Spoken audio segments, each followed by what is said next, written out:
ಬಹಳ ಸಾಮಾನ್ಯವಾಗಿ ಎಲ್ಲರೂ ಮಾತಾಡ್ತಕ್ಕಂಥದ್ದು, ಗುರುಗಳೇ ನಮಗೆ ಶತ್ರುಗಳು ಜಾಸ್ತಿ ಗುರುಗಳೇ, ಎಲ್ಲ ಕಡೆ ತೊಂದರೆ ಕೊಡೋರು ಜಾಸ್ತಿ. ನಾವು ಆಫೀಸಿಗೆ ಹೋದರೆ ಆಫೀಸಲ್ಲಿ ತುಂಬ ಶತ್ರುಗಳು, ಎದುರುಗಡೆಯಿಂದನೂ ಕೆಲವರು ಶತ್ರುತ್ವವನ್ನು ಮಾಡ್ತಾರೆ, ಕೆಲವರು ಬೆನ್ನಿಂದ ನಮಗೆ ಗೊತ್ತಿಲ್ಲದಂಗೆ ನಮಗೆ ತೊಂದರೆ ಕೊಡ್ತಾ ಇರ್ತಾರೆ.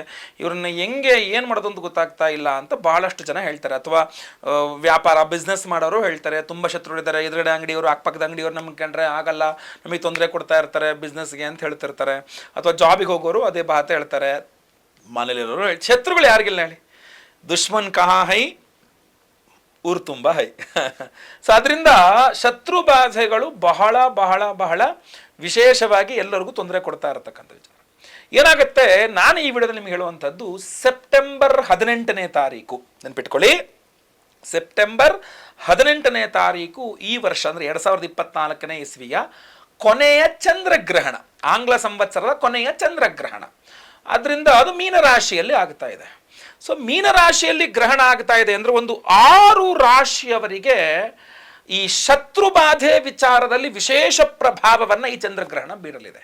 ಇದರಲ್ಲಿ 2 ಪಾಯಿಂಟ್ ಬರುತ್ತೆ. ಒಂದು, ಆ ಗ್ರಹಣದ ದಿವಸ ಈ 6 ರಾಶಿಯವರು ವಿಶೇಷವಾಗಿ ದೇವತಾರಾಧನೆ ಮಾಡುವ ಮೂಲಕ ಆ ಶತ್ರು ಬಾಧೆಯಿಂದ ಪರಿಹಾರ ಮಾಡಿಕೊಂಡು ಶೀಘ್ರಾತಿ ಶೀಘ್ರವಾಗಿ ರಕ್ಷಣೆಯನ್ನು ಪಡಿಬಹುದು ಅನ್ನೋದು ಒಂದಾದರೆ, ಇನ್ನೊಂದು ರೀತಿಯಲ್ಲಿ ನೋಡೋಕೆ ಹೋದರೆ ಈ 6 ರಾಶಿಯವರ ಶತ್ರುಗಳ ಒಂದು ಮನಸ್ಥಿತಿ ಇದೆಯಲ್ಲ, ನಿಮಗೆ ತೊಂದರೆ ಕೊಡಬೇಕು ಅಂಥೇಳಿ, ಅದು ಜಾಸ್ತಿ ಆಗುವ ಸಾಧ್ಯತೆ, ಉಲ್ಬಣ ಆಗುವ ಸಾಧ್ಯತೆ ಇರ್ತದೆ. ಈ ಚಂದ್ರಮ ಮನಃಕಾರಕ ಚಂದ್ರ ಅಲ್ವಾ, ಮನಸ್ಸಿನ ಮೇಲೆ ಪರಿಣಾಮ ಬೀಳ್ತಾನೆ. ಈ 6 ರಾಶಿಯವರ ಶತ್ರುಗಳ ಮನಸ್ಸಿನ ಮೇಲೆ ವಿಶೇಷ ಪರಿಣಾಮ ಬಿದ್ದು ನಿಮಗೆ ತೊಂದರೆ ಕೊಡಲಿ ಅಂತ ಕಳಿಸ್ತಾನೆ. ಯಾಕೆಂದರೆ ಮನಃಕಾರಕ ಚಂದ್ರ, ಮನಸ್ಸು, ಅಯ್ಯೋ ನನ್ನ ಕಡೆ ನೋಡೇ ಇರಲ್ಲ, ನನ್ನ ಶತ್ರು ಇವನು, ನಾನು ಇವನ ಕಣ್ಣಿಗೆ ಬೀಳ್ದಂಗೆ ಆರಾಮಾಗಿದ್ದೆ, ಇವು ನನ್ನ ನೆನಪಾಗೋಗಿದೆ, ಇವನಿಗೆ ಸಡನ್ ನನ್ನ ನೆನಪು ಮಾಡ್ಕೊಂಬಿಟ್ಟ, ಈಗ ನನಗೆ ಕಾಟ ಕೊಡೋಕೆ ಬರ್ತಾನೆ, ಈಗ ಈ ಅಮ್ಮ ನನಗೆ ಕಾಟ ಕೊಡೋಕೆ ಬರ್ತಾಳೆ, ಸಡನ್ ನೆನಪಾಗ್ಬಿಟ್ಲಿ ಅಮ್ಮಂಗೆ ನಾನು ನೆನಪಾಗ್ಬಿಟ್ಟೆ. ಈ ಥರ ನೀವು ಯಾರಿಗೂ ಕಾಣದಂಗೆ ನಿಂಪಾಡಿ ನೀವಿದ್ರು ಕೂಡ ನಿಮ್ಮ ಶತ್ರುಗಳಿಗೆ ನೀವು ಎದ್ದು ಕಾಣ್ತೀರಾ. ನಿಮ್ಮ ಉದ್ಯೋಗ, ನಿಮ್ಮ ಸ್ಟೇಟಸ್ಸು, ನಿಮ್ಮ ಹತ್ರ ಇರೋ ದುಡ್ಡು, ನಿಮಗಿರೋ ಅವಕಾಶ, ನಿಮಗಿರೋ ಎಲ್ಲ ಇದು ಕೂಡ ನಿಮ್ಮ ಶತ್ರುಗಳು ಕಣ್ಣು ಕುಕ್ಕುತ್ತೆ. ಅವ್ರು ಮರ್ತು ಬಿಟ್ಟಿರ್ತಾರೆ ನಿಮ್ಮನ್ನ, ಬಟ್ ಈ ಚಂದ್ರಗ್ರಹಣ ನೆನಪು ಮಾಡಿಕೊಡುತ್ತೆ ಅವ್ರಿಗೆ. ನೋಡಿ ಇಲ್ಲಿದೆ ನೋಡೋ ಹಂಗಾರೆ ಅಂತ. ಸೊ ಈ 6 ರಾಶಿಯವರ ಶತ್ರು ಬಾಧೆ, ಶತ್ರುಗಳ ಒಂದು ವಿಚಾರದಲ್ಲಿ ಚಂದ್ರಗ್ರಹಣದ ಪ್ರಭಾವ ತುಂಬ ಜಾಸ್ತಿ ಇರುತ್ತೆ. ಸೆಪ್ಟೆಂಬರ್ 18ನೇ ತಾರೀಕು ಚಂದ್ರಗ್ರಹಣ ಭಾರತದಲ್ಲಿ ಕಾಣಿಸ್ತಾ ಇಲ್ಲವಲ್ಲ ಗುರುಗಳೇ, ಸೊ ಇಲ್ಲೇನು ಆಚರಣೆ ಇಲ್ವಲ್ಲ, ತೊಂದರೆ ಇಲ್ವಲ್ಲ? ಹೌದು, ಭಾರತದಲ್ಲಿ ಕಾಣಿಸ್ತಾನೂ ಇಲ್ಲ ಆಚರಣೆನೂ ಇಲ್ಲ. ಆಚರಣೆ ಇಲ್ಲ ಅಂದರೆ ಏನು? 3 ಸಲ ಸ್ನಾನ ಮಾಡೋದಿರ್ಬೋದು, ಉಪವಾಸ ಇರ್ಬೋದು, ಅಥವಾ ಎಲ್ಲ ಕಡೆ ದರ್ಬೆ ಹಾಕಿಡೋದು ಅನ್ನೋಂಥದ್ದಿರ್ಬಹುದು, ಹೊರಗೆ ಹೋಗಬಾರ್ದು ಅನ್ನೋಂಥದ್ದಿರ್ಬೋದು. ಇದೆಲ್ಲ ಯಾವುದು ಆಚರಣೆ ಇಲ್ಲ, ಯಾವುದು ರೂಲ್ಸ್ ಆ್ಯಂಡ್ ರೆಗ್ಯುಲೇಷನ್ಸ್ ಇಲ್ಲ.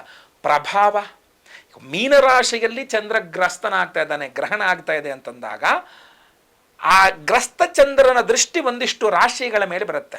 ಗ್ರಸ್ತ ಚಂದ್ರನ ಏಕಪಾದ ದೃಷ್ಟಿ ಒಂದು ರಾಶಿಯ ಮೇಲೆ, ದ್ವಿಪಾದ ದೃಷ್ಟಿ ಒಂದು ರಾಶಿ, ಒಂದೆರಡು ರಾಶಿಗಳ ಮೇಲೆ, ತ್ರಿಪಾದ ದೃಷ್ಟಿ ರಾಶಿಗಳ ಮೇಲೆ, ಆಮೇಲೆ ಪೂರ್ಣ ದೃಷ್ಟಿ, ಇದು ಗ್ರಸ್ತ ಚಂದ್ರನ ದೃಷ್ಟಿಗಳು ಬೀಳ್ತಾ ಇರುತ್ತೆ.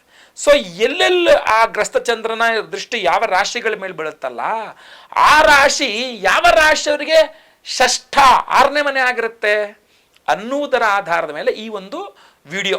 ಸೊ ಈ 6 ರಾಶಿಯವರಿಗೆ ಸೆಪ್ಟೆಂಬರ್ 18ನೇ ತಾರೀಕಿನ ಮಹಾಚಂದ್ರಗ್ರಹಣ ಶತ್ರುಗಳ ವಿಚಾರದ ಮೇಲೆ ಬಹಳ ವಿಶೇಷವಾದ ಪ್ರಭಾವ ಬೀರಲಿದೆ. ಈ ಮಾಟಮಂತ್ರ, ಶತ್ರುಬಾಧೆ, ಈ ತೊಂದರೆ ಕೊಡೋರು ಇರ್ತಾರಲ್ಲ, ಈ ವಿಚಾರಗಳ ಮೇಲೆ ತುಂಬ ಜಾಸ್ತಿ ಪ್ರಭಾವ ಬಿದ್ದುಬಿಡುತ್ತೆ. ಸೊ ಆದ್ದರಿಂದ ಇದ್ರ ಬಗ್ಗೆ ಭಾಳ ಕೇರ್ಫುಲ್ಲಾಗಿರ್ಬೇಕು. ನೀವು ಸ್ವಲ್ಪ ರಕ್ಷಣೆಯನ್ನು ಅವತ್ತಿನ ದಿವಸವೂ ಮಾಡಿಕೊಳ್ಬೇಕು, ಬಹಳ ಪ್ರಮುಖವಾಗಿ, ಗೊತ್ತಾಯ್ತಲ್ವಾ? ಸೊ ಒಳ್ಳೆಯದಾಗಲಿ. ಬಹಳ ಮುಖ್ಯವಾಗಿ ಯಾವ 6 ರಾಶಿಯವರಿಗೆ ಅಂತ ನೋಡೋಣ. ಮೊದಲನೇದಾಗಿ ಧನುರ್ರಾಶಿ. ಧನುರ್ರಾಶಿಯವರಿಗೆ ಶತ್ರುಗಳ ವಿಚಾರದಲ್ಲಿ ಅಥವಾ ಧನುರ್ರಾಶಿಯವರ ಶತ್ರುಗಳ ವಿಚಾರದ ಮೇಲೆ ಈ ಚಂದ್ರಗ್ರಹಣದ ಪ್ರಭಾವ ಬೀರುತ್ತೆ. ಯಾಕೆಂದರೆ ನಿಮ್ಮ ಷಷ್ಠ ವೃಷಭ ರಾಶಿಯ ಮೇಲೆ ಗ್ರಸ್ತ ಚಂದ್ರನ ಒಂದು ಏಕಬಾ ದೃಷ್ಟಿ ಇರುತ್ತೆ. ಆದ್ದರಿಂದ ಧನುರ್ರಾಶಿಯವರ ಷಷ್ಠದ ಮೇಲೆ ಗ್ರಸ್ತ ಚಂದ್ರನ ದೃಷ್ಟಿ ಇದೆ ಅಂತಂದಾಗ ಧನುರ್ರಾಶಿಯವರ ಶತ್ರುಗಳ ವಿಚಾರದಲ್ಲಿ ತುಂಬ ಪ್ರಭಾವ ಬಿದ್ದು ಬಿಡುತ್ತೆ, ಗೊತ್ತಾಯ್ತಲ್ವಾ, ಈ ಒಂದು ಚಂದ್ರಗ್ರಹಣ. ಆದ್ದರಿಂದ ಶತ್ರುಗಳ ವಿಚಾರದಲ್ಲಿ ಧನುರ್ರಾಶಿಯವರು ಬಹಳ ಎಚ್ಚರಿಕೆಯಿಂದ ಇರಬೇಕು. ಎರಡನೇದಾಗಿ ಮಕರ ರಾಶಿಯವರು ಬಹಳ ಎಚ್ಚರಿಕೆಯಿಂದ ಇರಬೇಕು. ಯಾಕೆ, ನಿಮಗೆ ಮಿಥುನ ರಾಶಿಯ ಮೇಲೂ ಗ್ರಸ್ತ ಚಂದ್ರನ ಒಂದು ತ್ರಿಪಾದೃಷ್ಟಿ ಇರ್ತದೆ. ಆದ್ದರಿಂದ ಮಕರ ರಾಶಿಯವರು ಕೂಡ, ಧನುರ್ರಾಶಿ ಮಕರ ರಾಶಿ 2 ರಾಶಿಯವರು ಸಹ ಶತ್ರುಗಳ ವಿಚಾರದಲ್ಲಿ, ಆ ಪ್ರಭಾವದ ವಿಚಾರದಲ್ಲಿ, ಅದನ್ನು ಸರಿ ಮಾಡ್ಕೊಳ್ಳೋ ವಿಚಾರದಲ್ಲಿ ಚಂದ್ರಗ್ರಹಣವನ್ನು ಉಪಯೋಗಿಸ್ಕೊಳ್ಬೇಕಾಗತ್ತೆ, ಗೊತ್ತಾಯ್ತಲ್ವ? ಸೊ ಶತ್ರುಕಾಟ ಜಾಸ್ತಿನೂ ಆಗ್ಬಿಡು, ಸಿಕ್ಕಾಟ ಜಾಸ್ತಿ ಆಗುತ್ತೆ ಸರ್, ಈ ಚಂದ್ರಗ್ರಹಣ ಆಯ್ತಲ್ಲ ಸರ್ ಗುರುಗಳೇ, ಅದರ ನಂತರ ಶತ್ರುಗಳ ಕಾಟ ಜಾಸ್ತಿ ಆಗ್ಬಿಡಿದೆ ನನಗೆ ಅಂತ. ನೆಕ್ಸ್ಟ್ ಮುಂದಿನ ರಾಶಿ ಕುಂಭರಾಶಿ. ಏಕೆಂದರೆ ಕರ್ಕಾಟಕ ರಾಶಿಯ ಮೇಲೆ ಗ್ರಸ್ತ ಚಂದ್ರನ ದೃಷ್ಟಿ ಇರೋದ್ರಿಂದ ಕುಂಭರಾಶಿಯವರಿಗೆ ಪರ್ಟಿಕ್ಯುಲರ್ ಆಗಿ ಕುಂಭರಾಶಿಯವರ ಶತ್ರುಗಳ ವಿಚಾರದಲ್ಲಿ ಸ್ವಲ್ಪ ಶತ್ರು ವಿಚಾರಗಳ ಮೇಲೆ ಚಂದ್ರಗ್ರಹಣ ಪ್ರಭಾವ ತೀರಾ ಜಾಸ್ತಿ ಬಿದ್ದುಬಿಡುತ್ತೆ. ಷಷ್ಠ್ಯಾಧಿಪತಿಯಾಗಿ ವ್ಯಯದಲ್ಲಿ ಗ್ರಸ್ತನಾಗಿ ಕೂತ್ಕೊಂಡಿರ್ತಾನೆ. ಷಷ್ಠದ ಮೇಲೆ ಏನೋ ದ್ವಿಪಾದ ದೃಷ್ಟಿ ಇರ್ತದೆ ಚಂದ್ರನದು. ಸೊ ಕುಂಭರಾಶಿಯವರು ಸಿಗಾಕೊಂಬಿಟ್ರಲ್ಲಿ. ಸೊ ಯಾವ ರಾಶಿಯವರು ಧನು, ಮಕರ, ಕುಂಭ ಈ ಮೂರೂ ರಾಶಿಯವರ ಶತ್ರುಗಳ ವಿಚಾರದಲ್ಲಿ ಅಥವಾ ಈ ಮಾಟಮಂತ್ರ ಈ ಥರ ವಿಚಾರಗಳ ಮೇಲೆ ಈ ಚಂದ್ರಗ್ರಹಣದ ಪ್ರಭಾವ ತೀರಾ ಜಾಸ್ತಿ ಆಗುತ್ತೆ. ನಿಮ್ಮ ಶತ್ರುಗಳನ್ನೆಲ್ಲ ಎಬ್ಬಿಸ್ಬಿಡುತ್ತೆ ಅದು. ಬಾಲ್ ನೋಡಿ ನಿನ್ನ ಶತ್ರು ಇಲ್ಲ ಕೂತ ನೋಡಿ ಬಾಬಾ ಅಂತೆ ಅವ್ರಿಗೆ ನೆನಪು ಮಾಡಿ ಕೊಡ್ತದೆ, ನಿಮ್ಮನ್ನು ನೆನಪು ಮಾಡಿ ಕೊಡ್ತದೆ ಅವರಿಗೆ. ಮನಸ್ಸಿಗೆ ನಾಟುವಂಗೆ ಮನಸ್ಸಿಗೆ ನೆನಪು ಮಾಡಿ ಕೊಟ್ಟುಬಿಡ್ತದೆ ಅಂತ. ನೆಕ್ಸ್ಟ್ ಇನ್ನು 3 ರಾಶಿಯವರು ಯಾರಪ್ಪ ಅಂತಂದರೆ ಮೇಷರಾಶಿ. ಯಾಕೆಂದರೆ ಮೇಷರಾಶಿಗೆ 6ನೇ ರಾಶಿ ಕನ್ಯಾ ಆಗುತ್ತೆ. ಕನ್ಯಾ ರಾಶಿ ಮೇಲೆ ಗ್ರಸ್ತ ಚಂದ್ರನ ಪೂರ್ಣ ದೃಷ್ಟಿ ಇರೋದ್ರಿಂದ ಮೇಷರಾಶಿಯವರ ಶತ್ರುಗಳ ವಿಚಾರದಲ್ಲೂ ಅಷ್ಟೇ. ಸಡನ್ನಾಗಿ ಮೇಷರಾಶಿಯವರಪ್ಪ ನನಗೆ ಎಲ್ಲ ಶತ್ರುಗಳನ್ನ ತಪ್ಪಿಸ್ಕೊಂಡು ನನಗೆ ಏನು ತೊಂದರೆ ಇಲ್ಲ ಇವಾಗ ಅಂದರೆ ಒಬ್ಬ ಹೊಸಬ ಉಟ್ಕೊಳ್ತಾನೆ. ಒಂದು ಹೊಸ ಹೆಂಗಸೋ ಹೊಸ ಗಂಡಸೋ ಉಟ್ಕೊಂಡ್ಬಿಡ್ತಾರೆ. ಅವರು ಬಂದ್ಬಿಟ್ಟು ಒಂದು ಹೊಸ ಇವರೆಲ್ಲಿಂದ ಇದ್ರಪ್ಪ ನನಗೆ ಕಾಟ ಕೊಡೋರು ಹೊಸಬ್ರು ಶುರುವಾಗ್ಬಿಟ್ರು, ಹೊಸಾಗಿ ನಂಗೆ ತೊಂದರೆ ಕೊಡೋರು ಶುರುವಾಗ್ಬಿಟ್ರು ಅಂತ. ಸೊ ಈ ಮೇಷರಾಶಿಯವರು. ಮೇಷರಾಶಿ ಆದಮೇಲೆ ವೃಷಭ ರಾಶಿ. ವೃಷಭ ರಾಶಿಯವರೆಗೂ ಸಹ ವೃಷಭ ರಾಶಿಗೆ ಷಷ್ಠ ತುಲಾ ಆದಮೇಲೆ ತ್ರಿಪಾದ ದೃಷ್ಟಿ ಇದೆ. ಸೊ ಅದರಿಂದ ತುಲಾರಾಶಿಯವರೆಗೂ ಸಹ ಅವರ ಒಂದು ಇದ್ರ ಮೇಲೆ ಶತ್ರುಬಾಧೆಗಳು ತೀರಾ ಜಾಸ್ತಿ ಆಗುತ್ತೆ. ಶತ್ರುವಿನ ವಿಚಾರದಲ್ಲಿ ಪ್ರಭಾವ, ಚಂದ್ರಗ್ರಹಣದ ಪ್ರಭಾವ ತೀರಾ ಜಾಸ್ತಿ ಬಿದ್ದುಬಿಡುತ್ತೆ. ಅದರಿಂದ ವೃಷಭ ರಾಶಿ. ನೆಕ್ಸ್ಟು ತುಲಾರಾಶಿ. ತುಲಾರಾಶಿಯವರ ವಿಚಾರದಲ್ಲೂ ಅಷ್ಟೇ ಸೆಪ್ಟೆಂಬರ್ 18ನೇ ತಾರೀಕಿನ ಮಹಾಚಂದ್ರಗ್ರಹಣ ತುಲಾರಾಶಿಯವರ ಶತ್ರುಬಾಧೆ, ಮಾಟಮಂತ್ರ ಇತ್ಯಾದಿ ವಿಚಾರಗಳ ಮೇಲೆ ತೀರಾ ಜಾಸ್ತಿ ಪ್ರಭಾವ ಬಿದ್ದುಬಿಡುತ್ತೆ. ಸೊ ಅದರಿಂದ ಧನು, ಮಕರ, ಕುಂಭ, ಮೇಷ, ವೃಷಭ, ತುಲ ಈ 6 ರಾಶಿಯವರು ಸಹ ನೆನಪಿಟ್ಕೊಳ್ಳಿ. ಈ 6 ರಾಶಿಯವರು ಸಹ ದಯವಿಟ್ಟು ನೀವು ನಿಮ್ಮ ಇದ್ರ ವಿಚಾರದಲ್ಲಿ ಬಹಳ ಎಚ್ಚರಿಕೆಯಿಂದ ಇರಿ. ಶತ್ರು ಬಾಧೆಗಳು ನಿಮಗೆ ತೀರಾ ಜಾಸ್ತಿ ಆಗುತ್ತೆ ಅಥವಾ ನಿಮ್ಮ ಶತ್ರುತ್ವದ ವಿಚಾರದಲ್ಲಿ ಇದು ಪ್ರಭಾವ ಬಿದ್ಬಿಡುತ್ತೆ, ಚಂದ್ರಗ್ರಹಣ ಪ್ರಭಾವ ಬೀಳುತ್ತೆ. ಆಮೇಲೆ ಚಂದ್ರ ಮನಃಕಾರಕನಾದ್ದರಿಂದ ನಿಮ್ಮ ಶತ್ರುಗಳಿಗೆ ನಿಮ್ಮ ಮೇಲೆ ಗಮನ ಜಾಸ್ತಿ ಬರೋ ಥರ ಮಾಡೋದು, ನಿಮ್ಮ ಶತ್ರುಗಳಿಗೆ ನಿಮ್ಮ ಬಗ್ಗೆ ನೆನಪು ಮಾಡಿಕೊಡೋದು, ನಿಮ್ಮ ಹತ್ರ ಇರುವ ಐಶ್ವರ್ಯ, ನಿಮ್ಮ ಹತ್ರ ಇರುವ ಉದ್ಯೋಗ, ನಿಮ್ಮ ಹತ್ರ ಇರುವ ಸ್ಥಾನಮಾನ, ನಿಮ್ಮ ಹತ್ರ ಇರುವ ವಾಹನಾದಿಗಳು, ನಿಮ್ಮ ಹತ್ರ ಇರುವ ಸೌಕರ್ಯ, ನಿಮ್ಮ ಹತ್ರ ಇರುವ ಹಣಕಾಸು, ನಿಮ್ಮ ಹತ್ರ ಏನಿದೆ ಅದು ಶತ್ರುಗಳ ಕಣ್ಣು ಕುಕ್ಕುವಂತೆ ಮಾಡುತ್ತೆ. ಅವ್ರು ಆ್ಯಕ್ಚುಲಿ ಅದನ್ನು ಅಬ್ಸರ್ವ್ ಮಾಡಿರಲ್ಲ, ಅಷ್ಟು ಸೀರಿಯಸ್ ತಗೊಂಡಿರಲ್ಲ. ಬಟ್ ಈ ಚಂದ್ರಗ್ರಹಣದ ಪ್ರಭಾವ ಅವರು ನಿಮ್ಮ ಹತ್ರ ತಿರುಗಿ ನೋಡುವಂತೆ, ನಿಮ್ಮ ಹತ್ರ ಇರೋದನ್ನೆಲ್ಲ ನೋಡಿ ಅವರು ಎಕ್ಸೈಟ್ ಆಗೋ ಥರ ಅಥವಾ ಶತ್ರುತ್ವ ಭಾವನೆ ಇದೆಲ್ಲ ಮಾಡುವ ಸಾಧ್ಯತೆ ಇರುತ್ತೆ, ಕ್ರಿಯೇಟ್ ಮಾಡುವುದು. ಸೊ ಅದರಿಂದ ನೀವು ಈ ಚಂದ್ರಗ್ರಹಣ ಬಹಳ ವಿಶೇಷವಾಗಿ ಚಂದ್ರನ ಆರಾಧನೆ ಮಾಡ್ಕೊಳ್ಬೇಕು. ಶತ್ರುಗಳು ನಿಮ್ಮ ತಂಟೆಗೆ ಬರದಂತೆ ಚಂದ್ರಗ್ರಹಣ ಸೆಪ್ಟೆಂಬರ್ 18ನೇ ತಾರೀಕು ನೀವೇನು ಮಾಡಬೇಕು, ಹತ್ತಿರದಲ್ಲಿರೋ ಈಶ್ವರನ ದೇವಸ್ಥಾನಕ್ಕೆ ಹೋಗಿ ಹಾಲಿನಲ್ಲಿ ರುದ್ರಾಭಿಷೇಕ ಮಾಡಿಸಿ ಸ್ವಾಮಿಗೆ. ಆಮೇಲೆ ಒಂದು 6 ತುಪ್ಪದ ದೀಪಗಳನ್ನು ಹಚ್ಚಿ ಕಡ್ಡಾಯವಾಗಿ. ಆಮೇಲೆ ಅಕ್ಕಿ ಹಾಗೂ ಉದ್ದಿನ ಬೇಳೆ ದಾನ ಮಾಡಿ ಅವತ್ತಿನ ದಿವಸ. ಸೊ ಇದೆಲ್ಲ ಮಾಡೋದ್ರಿಂದಾಗಿ ಈ 6 ರಾಶಿಯವರಿಗೆ ಶತ್ರು ಬಾಧೆ ಇತ್ಯಾದಿ ವಿಚಾರದಲ್ಲಿ ಕಂಟ್ರೋಲ್ ಮಾಡ್ಕೊಳ್ಬಹುದು. ಇದು ಆಗಲ್ಲ, ಇದೇನೂ ಅಲ್ಲ ಅಥವಾ ಇನ್ನೂ ಪವರ್ಫುಲ್ ಆಗಿರ್ತಕ್ಕಂಥದ್ದು ನೀವು ಹೇಳ್ತಿರೋದು ಒಂದು ಗಾಂಭೀರ್ಯತೆ ನಂಗೆ ಅರ್ಥ ಆಗ್ತದೆ ಗುರುಗಳೇ, ನನಗಿನ್ನೂ ಜಾಸ್ತಿ ಸಮಸ್ಯೆ ಇದೆ, ನನಗಿನ್ನೂ ವಿಶೇಷ ಪರಿಹಾರವೇ ಬೇಕು ಅಂತಂದರೆ ಆ ವಿಶೇಷ ಪರಿಹಾರ ಏನಪ್ಪ ಅಂದರೆ ಗ್ರಹಣದ ದಿವಸವೇ ಆಚರಣೆ ಮಾಡ್ತಕ್ಕಂಥದ್ದು ಹೆಚ್ಚಿನ ಪ್ರಾಮುಖ್ಯತೆ. ಅಂದರೆ ಬೇರೆ ಸಮಯದಲ್ಲಿ ಮಾಡುವಂಥ ಹೋಮ ಹವನ ಯಜ್ಞಯಾಗಾದಿ ದಾನ ಧರ್ಮಾದಿಗಳಿಗೂ ಗ್ರಹಣದ ದಿವಸ ಗ್ರಹಣದ ಸಮಯದಲ್ಲಿ ಮಾಡತಕ್ಕಂಥ ಹೋಮ ಹವನ ಯಜ್ಞಯಾಗಾದಿ ದಾನ ಧರ್ಮಾದಿಗಳಿಗೂ ವ್ಯತ್ಯಾಸ ಇದೆ. ಸೆಪ್ಟೆಂಬರ್ 18ನೇ ತಾರೀಕು ಮಹಾ ಚಂದ್ರಗ್ರಹಣದ ದಿವಸ ನಮ್ಮ ಯಾಗಶಾಲೆಯಲ್ಲಿ ಚಂದ್ರಗ್ರಹಣ ಶಾಂತಿ ಹೋಮವನ್ನೇ ಮಾಡ್ತಾ ಇದ್ದೇವೆ. ಚಂದ್ರಗ್ರಹಣ ಶಾಂತಿ ಹೋಮವನ್ನು ಮಾಡಿ ಪ್ರತಿಯೊಬ್ಬರಿಗೂ ಈ ಒರಿಜಿನಲ್ ಮುತ್ತು ಇದು. ಸೊ ಪ್ರತಿಯೊಬ್ಬರಿಗೂ ಸಹ ಈ ಒರಿಜಿನಲ್ ಮುತ್ತನ್ನೇ ಕೊಡ್ತಾ ಇದ್ದೇನೆ ನಾನು. ಸೊ ಇದೊಂದು 3-4 ಕ್ಯಾರೆಟ್ ಅಷ್ಟು ತೂಕ ಅಂತಂದರೆ ನಿಮಗೆ 1 ಕ್ಯಾರೆಟ್ ತೂಕ ಅಂತಂದರೆ ನಿಮಗೆ ಒಂದು 200 ಮಿಲಿ ಅಷ್ಟು ಬರುತ್ತೆ, 190 ಚಿಲ್ಲರೆ ಬರ್ತದೆ, ಆಯಿತಾ. ಸೊ ಒಂದು 3-4 ಕ್ಯಾರೆಟ್ ಅಷ್ಟು ತೂಕದ ಒಂದು ಮುತ್ತು ಇದು ಒರಿಜಿನಲ್ ಪರ್ಲ್. ಯಾವಾಗಲೂ ಪರ್ಲ್ ಮುತ್ತಲ್ಲಿ ಹೆಂಗೆ ಅಂತಂದರೆ ಎಷ್ಟು ತೂಕ ಜಾಸ್ತಿಯೋ ಅಷ್ಟು ಕಾಸ್ಟ್ಲಿ ಜಾಸ್ತಿ ಆಗುತ್ತೆ. ಸೊ ಈ ಒಂದು ಕಾಸ್ಟ್ಲಿ ಮುತ್ತನ್ನು, ಒರಿಜಿನಲ್ ಮುತ್ತನ್ನು ಪ್ರತಿಯೊಬ್ಬ ಸಂಕಲ್ಪ ಸೇವಾಕರ್ತೃಗಳಿಗೂ ಸಹ ಮಹಾಚಂದ್ರಗ್ರಹಣದ ದಿವಸ ಮಹಾಚಂದ್ರಗ್ರಹಣ ಶಾಂತಿ ಹೋಮವನ್ನು ಮಾಡಿ ನಿಮಗೆ ಕೊಡ್ತಾ ಇದ್ದೇವೆ. ಕೇವಲ ಮಹಾಚಂದ್ರಗ್ರಹಣ ಹೋಮವ ಅಲ್ಲ, ಇನ್ನೂ ಬಹಳ ವಿಶೇಷವಾಗಿದೆ. ಏನಪ್ಪಾ ಅಂತಂದ್ರೆ ಮಹಾಸುದರ್ಶನ ಹೋಮವನ್ನು ಮಾಡ್ತಾ ಇದ್ದೇವೆ.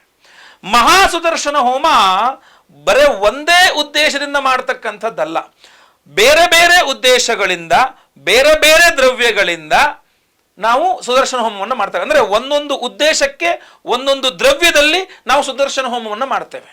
ಸೊ ಆದ್ರಿಂದ ನಿಮ್ಮ ಸಮಸ್ಯೆಗಳೇನಿದೆ ಅದಕ್ಕೆ ಸಂಬಂಧಪಟ್ಟಂತೆ ನಾವು ಮಹಾಸುದರ್ಶನ ಹೋಮವನ್ನ ಸೆಪ್ಟೆಂಬರ್ 18ನೇ ತಾರೀಕು ಚಂದ್ರಗ್ರಹಣದ ದಿವಸವೇ, ಅದಕ್ಕೆಂದ್ರೆ ಹಗಲಲ್ಲೇ ಚಂದ್ರಗ್ರಹಣ, ನಾವು ಚಂದ್ರಗ್ರಹಣ ದಿವಸವೇ ಚಂದ್ರಗ್ರಹಣ ಸಮಯದಲ್ಲೇ ಹೆಚ್ಚು ಕಡಿಮೆ ಅವತ್ತಿನ ದಿವಸ ಬೆಳಗ್ಗೆನೆ ನಾವು ಹೋಮವನ್ನು ಮಾಡ್ತಾ ಇದ್ದೇವೆ.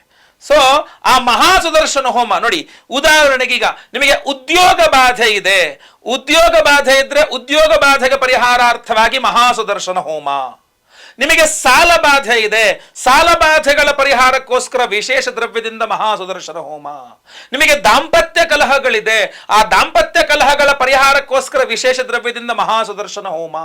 ನಿಮಗೆ ಸಾಲ ಬಾಧೆಗಳಿದೆ, ಆ ಸಾಲ ಬಾಧೆಗಳ ಪರಿಹಾರಕ್ಕೆ ವಿಶೇಷವಾದ ದ್ರವ್ಯಗಳಿಂದ ಮಹಾಸುದರ್ಶನ ಹೋಮ.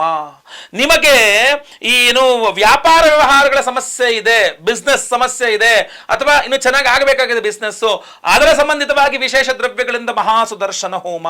ನಿಮಗೆ ಆರೋಗ್ಯ ಬಾಧೆ ಇದೆ, ನಿಮ್ಮ ಆರೋಗ್ಯ ಬಾಧೆಗೆ ಪರಿಹಾರವಾಗಿ ವಿಶೇಷ ದ್ರವ್ಯಗಳಿಂದ ಮಹಾಸುದರ್ಶನ ಹೋಮ. ಅಂದ್ರೆ 8 ವಿಶೇಷವಾದಂತಹ ದ್ರವ್ಯಗಳಿಂದ 8 ವಿಶೇಷವಾದ ಸಂಕಲ್ಪಗಳನ್ನಿಟ್ಟುಕೊಂಡು ನಿಮ್ಮ ಸಮಸ್ಯೆಗಳ ಪರಿಹಾರ, ಆರ್ಥಿಕ ಏನು ಈ ದೃಷ್ಟಿದೋಷ, ಮಾಟಮಂತ್ರ, ಶತ್ರುಬಾಧೆ, ಇದೆಲ್ಲ ಪರಿಹಾರಕ್ಕೋಸ್ಕರ ವಿಶೇಷ ದ್ರವ್ಯಗಳಿಂದ ಮಹಾಸುದರ್ಶನ ಹೋಮ. ಹೀಗೆ ಎಲ್ಲ ಬೇರೆ ಬೇರೆ ದ್ರವ್ಯಗಳನ್ನು ತೆಗೆದುಕೊಂಡು ನಾವು ಮಹಾಸುದರ್ಶನ ಹೋಮವನ್ನ ಚಂದ್ರಗ್ರಹಣದ ದಿವಸವೇ ಮಾಡ್ತಾ ಇದ್ದೇವೆ. ಈ ವಿಶೇಷವಾದ ಒರಿಜಿನಲ್ ಪರ್ಲ್ ಮುತ್ತೇನಿದೆಯಲ್ಲ, ಇದು ಮಹಾಚಂದ್ರಗ್ರಹಣ ಶಾಂತಿ ಹೋಮ ಮಹಾಸುದರ್ಶನ ಹೋಮದಲ್ಲಿಯೂ ಸಹ ಎನರ್ಜೈಸ್ ಆಗುತ್ತೆ. ಆ ಲಕ್ಷ್ಮೀ ಮಹಾಸುದರ್ಶನ ಹೋಮದಲ್ಲಿ ಏನೋ ಎನರ್ಜೈಸ್ ಆದಂತಹ ಈ ಒರಿಜಿನಲ್ ಪರ್ಲ್ನ ಒಂದು ಕೆಂಪು ಅಥವಾ ಕಪ್ಪು ದಾರದಲ್ಲಿ ನೀವು ಕುತ್ತಿಗೆಯಲ್ಲಿ ಹಾಕೋಬಹುದು, ನಿಮ್ಮ ಪರ್ಸಲ್ಲಿ ಇಟ್ಕೊಳ್ಬಹುದು, ದೇವ್ರ ಮೇಲೆ ಇಟ್ಕೊಳ್ಬಹುದು, ನಿಮ್ಮ ಕ್ಯಾಶ್ ಬಾಕ್ಸ್ ಅಲ್ಲಿ ಇಟ್ಕೊಳ್ಬಹುದು, ನಿಮ್ಮ ವಾಹನದಲ್ಲಿ ಇಟ್ಕೊಳ್ಬಹುದು, ನಿಮ್ಮ ಆಫೀಸಲ್ಲಿ, ನಿಮ್ಮ ಟೇಬಲ್ ಅಲ್ಲಿ, ನಿಮ್ಮ ಡ್ರಾನಲ್ಲಿ ಇಟ್ಕೊಳ್ಬಹುದು. ಎಲ್ಲ ಕಡೆ ನಿಮ್ಮ ಸಮಸ್ಯೆ ಚಂದ್ರಗ್ರಹಣದಿಂದ ನಿಮ್ಮ ಸಮಸ್ಯೆ ಪರಿಹಾರವಾಗಬೇಕು. ಆ ತರಹ ಈ ಒಂದು ಮುತ್ತನ್ನು ನೀವು ಇಟ್ಕೊಂಡಾಗ ನಿಮ್ಮ ಸಮಸ್ಯೆಗಳು ಪರಿಹಾರ. ಯಾಕಂದ್ರೆ ಚಂದ್ರಗ್ರಹಣದ ದಿವಸ, ಮಹಾಚಂದ್ರಗ್ರಹಣದ ದಿವಸ ಚಂದ್ರಗ್ರಹಣ ಶಾಂತಿ ಹೋಮ ಮಹಾಸುದರ್ಶನ ಹೋಮದಲ್ಲಿ ಇದು ಎನರ್ಜೈಸ್ ಆಗಿರ್ತದೆ. ಈ ಒಂದು ಒರಿಜಿನಲ್ ಪರ್ಲ್ ಮುತ್ತನ್ನ ಅಷ್ಟೇನಾ? ಇಲ್ಲ, ಇನ್ನೂ ಇದೆ. ಸಂತಾನ ಗೋಪಾಲ ಕೃಷ್ಣ ಹೋಮವನ್ನು ಮಾಡ್ತಾ ಇದೆ. ಅಂದ್ರೆ ಸಂತಾನ ಇಲ್ಲದವರಿಗೆ ಸಂತಾನವಾಗಬೇಕು, ಆಲ್ರೆಡಿ ಸಂತಾನ ಇರತಕ್ಕಂಥವರಿಗೆ ಸಂತಾನದ ವಿಚಾರದಲ್ಲಿರುವ ಈ ಮಕ್ಕಳ ಬಗ್ಗೆ ಇರುವಂತಹ ಟೆನ್ಷನ್ಗಳೆಲ್ಲ ಪರಿಹಾರವಾಗಬೇಕು. ನನ್ನ ಮಗನದೊಂದು ಸಮಸ್ಯೆ, ನನ್ನ ಮಗಳದೊಂದಿಷ್ಟು ಸಮಸ್ಯೆ ಈ ಥರ ಇರ್ತಲ್ಲ, ಅಥವಾ ಮಕ್ಕಳೇ ಇಲ್ಲ ಅನ್ನೋದೇ ಒಂದು ಸಮಸ್ಯೆ, ಏನೇ ಇದ್ರೂ ಸಹ ಪರಿಹಾರವಾಗಬೇಕು ಅಂತ ಸಂತಾನ ಗೋಪಾಲ ಕೃಷ್ಣ ಹೋಮವನ್ನು ಮಾಡ್ತಾ ಇದ್ದೇವೆ. ಸರ್ಪಶಾಪಾತ್ ಕುಲಕ್ಷಯ, ಸರ್ಪಶಾಪದಿಂದಾಗಿ ಒಂದಿಷ್ಟು ದೋಷಗಳಾಗುತ್ತೆ. ಮಕ್ಕಳಿಲ್ಲದೆ ಇರೋಂಥದ್ದಿರ್ಬೋದು, ಮದುವೆನೇ ಆಗದೆ ಇರತಕ್ಕಂಥದ್ದಿರಬಹುದು, ಆರೋಗ್ಯ ಬಾಧೆ ಇರಬಹುದು, ವ್ಯಾಪಾರ ವ್ಯವಹಾರ ನಷ್ಟ ಇರಬಹುದು, ಸಾಲ ಬಾಧೆಗಳಿರಬಹುದು, ಏನೇ ಇರು ಸರ್ಪದೋಷವೂ ಒಂದು ಕಾರಣವಾಗಿರುತ್ತೆ.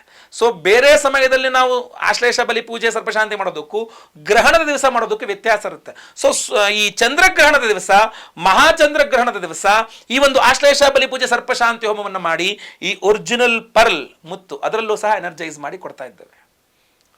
ಸೊ ಇಷ್ಟೆಲ್ಲರ ಜೊತೆಗೆ ನಾವು ಗುರು ಶಾಂತಿ ಹೋಮ, ಶನಿ ಶಾಂತಿ ಹೋಮ, ಮಹಾನವಗ್ರಹ ಶಾಂತಿ ಹೋಮ, ಈ ಎಲ್ಲಾ ಹೋಮಗಳನ್ನು ಸಹ ಮಾಡಿ ಲೈವಲ್ಲಿ ಬೆಳಗ್ಗೆ ಲೈವಲ್ಲಿ ಮೆಸೇಜ್ ಸಂಕಲ್ಪ ಆಗುತ್ತೆ.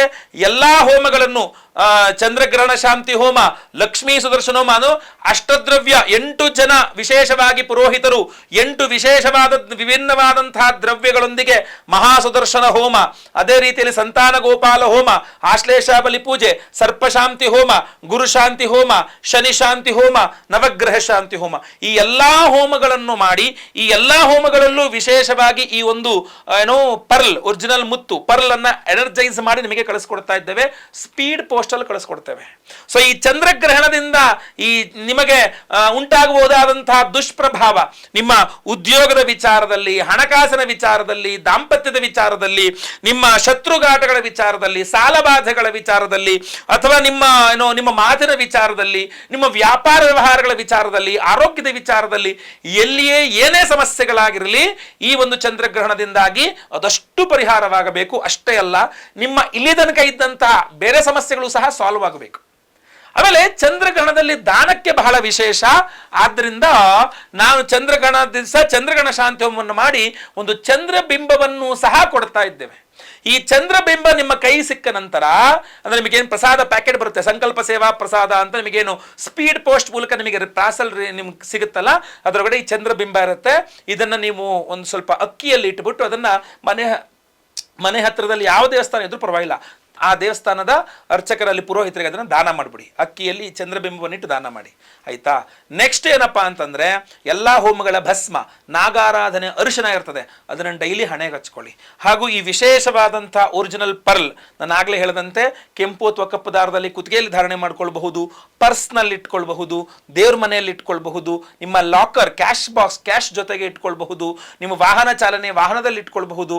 ನಿಮಗೆ ಎಲ್ಲಿ ಸಮಸ್ಯೆ ಇದೆ, ಚಂದ್ರಗ್ರಹಣದ ದುಷ್ಪ್ರಭಾವ ನಿಮ್ಮ ಯಾವ ಕ್ಷೇತ್ರದ ಮೇಲೆ ವಿಶೇಷವಾಗಿ ಆಗಬಾರದು, ಸಮಸ್ಯೆ ಆಗಬಾರದು ಅನ್ಕೊಂಡಿರ್ತೀರೋ ಅಲ್ಲಿ ಈ ಒರಿಜಿನಲ್ ಪರ್ಲ್ನ ಇಟ್ಕೊಳ್ಳಿ, ನಿಮ್ಮ ಸಮಸ್ಯೆ ಅಲ್ಲಿಗೆ ಸಾಲ್ವ್ ಆಗಬೇಕು. ಸೊ ಅದರಿಂದ ನಮ್ಮ ಕೈಲಾದಂತಹ ಪ್ರಯತ್ನ ವಿಶೇಷವಾದಂತಹ ಪರಿಹಾರ, ಸಿಂಪಲ್ ಪರಿಹಾರವನ್ನು ಹೇಳಿದ್ದೇನೆ, ವಿಶೇಷವಾಗಿ ನಿಮಗೋಸ್ಕರ ನಾವು ಮಾಡ್ತಾ ಇರುವ ವಿಶೇಷ ಪವರ್ಫುಲ್ ಪರಿಹಾರವನ್ನು ಸಹ ಹೇಳಿದ್ದೇನೆ. ನಿಮಗೆ ಈ ಕೈಲಿ ಯಾವುದಾಗುತ್ತೋ ಅದನ್ನೇ ಸಹ ಮಾಡ್ಕೊಳ್ಳಿ.